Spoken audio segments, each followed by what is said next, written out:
Okay, today we're going to talk about something called relativistic kinematics, and it's going to be a way of dealing with how we conserve relativistic energy, which uses the mass-energy relationship, and momentum at the same time. And so it's going to allow us to treat photons, which are massless, and use this energy equivalence between mass and energy.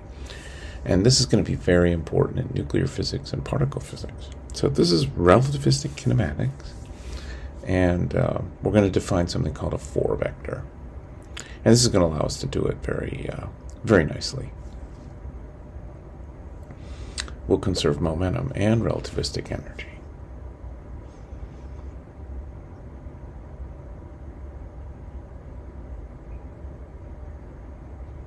Okay, so let's review some things from both classical and modern physics. First, remember non-relativistic kinetic energy is 1/2 mv squared. And that m is problematic for photons because, well, they don't have any. And momentum we defined as mv, but in fact, photons have momentum, but not mass. In special relativity, we can write that the energy is a combination of momentum and mass, p squared z squared plus m squared c to the 4th. We'll use momentum as the variable, and we'll use the rest mass as one of our degrees of freedom. So this language, degrees of freedom, is interesting. We use this all the time to talk about how we're describing physics. Okay, we're going to act like nuclear physicists here, which means we're going to make c equals 1, which makes life simpler. E is just square root of p squared plus m squared. Kinetic energy is the energy minus the mass. This is the relativistic kinetic energy.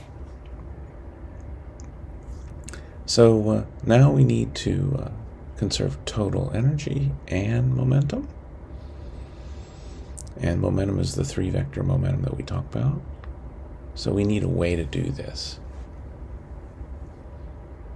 So we're going to define something we call a 4-vector, which is going to be composed of the energy and the 3 momentum. So it's a 4-dimensional vector. It's got an extra component, the energy, and E is that relativistic energy. And P vector is the traditional momentum.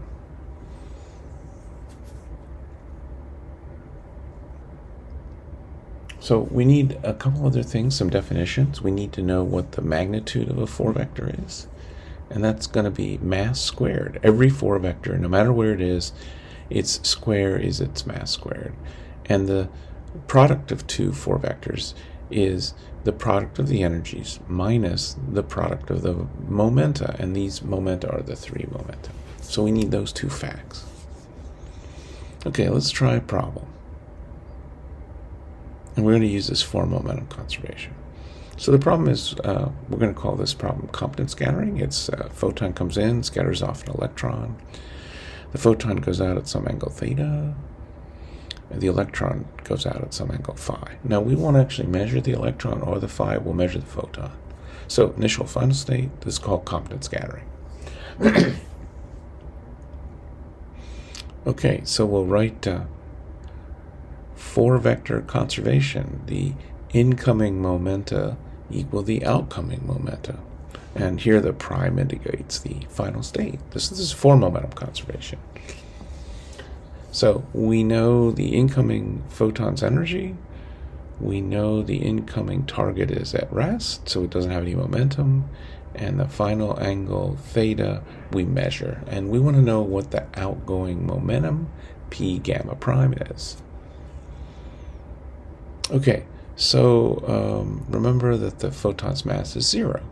So we'll write our momentum conservation equation in 4 vectors, and then we'll rearrange to get the final electron momentum by itself.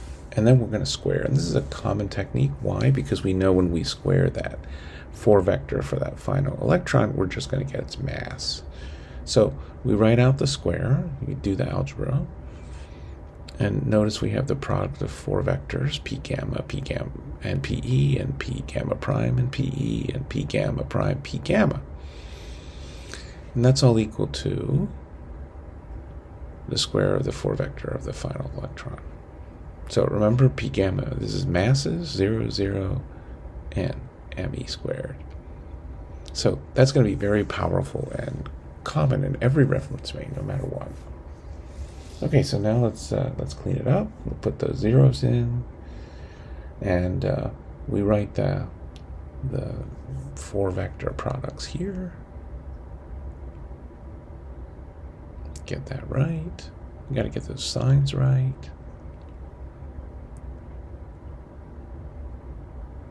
There we go. Can't lose those 2's.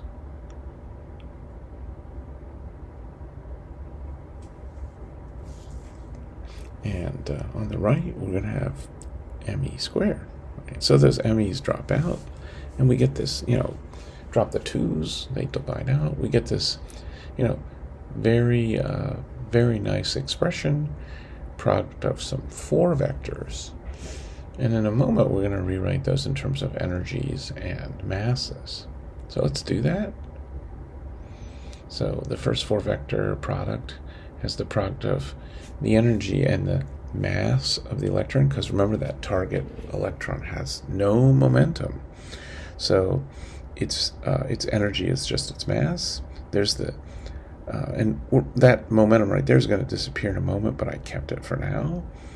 And then this is the second term, E gamma prime, and then minus the product of those 3 vectors.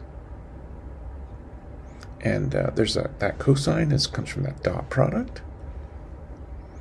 And then finally, the same kind of thing, that electron energy becomes its mass. There's the gamma prime, the outgoing energy, minus, and now we're going to keep that for a moment, but it's going to disappear because we know that electron target is at rest. So let's put in some more zeros, right? PE vector is 0. It's at rest because it's a target. It's in the lab frame, and we've used the fact that the energy is the mass. And for photons, the energy is just the momentum. And that's the relationship we know from modern physics. Okay, so we'll go to the next page. And now we just have some algebra to do. It's not horrible algebra, but we have to be a little careful. So I changed the energy of the photon to its momentum, and I put that 0 in that dot product. Okay, and here's the product of 2 momenta that photons have. Energy equals momentum. And there's that angle cosine theta, which we're going to measure.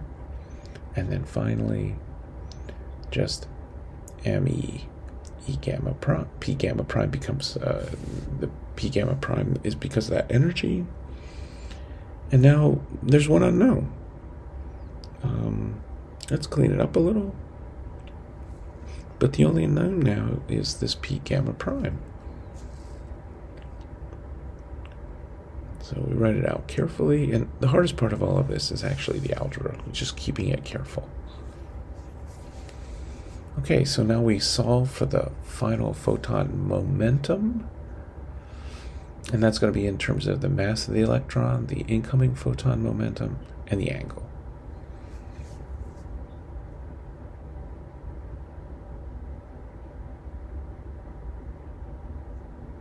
Here we go.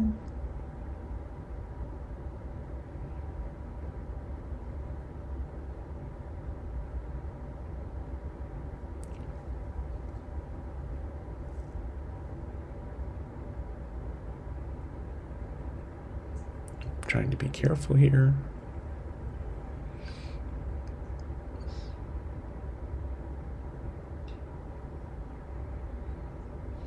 Here, I'll just write it a little bit nicer. Get that 1 minus cos theta, and voila, Compton scattering.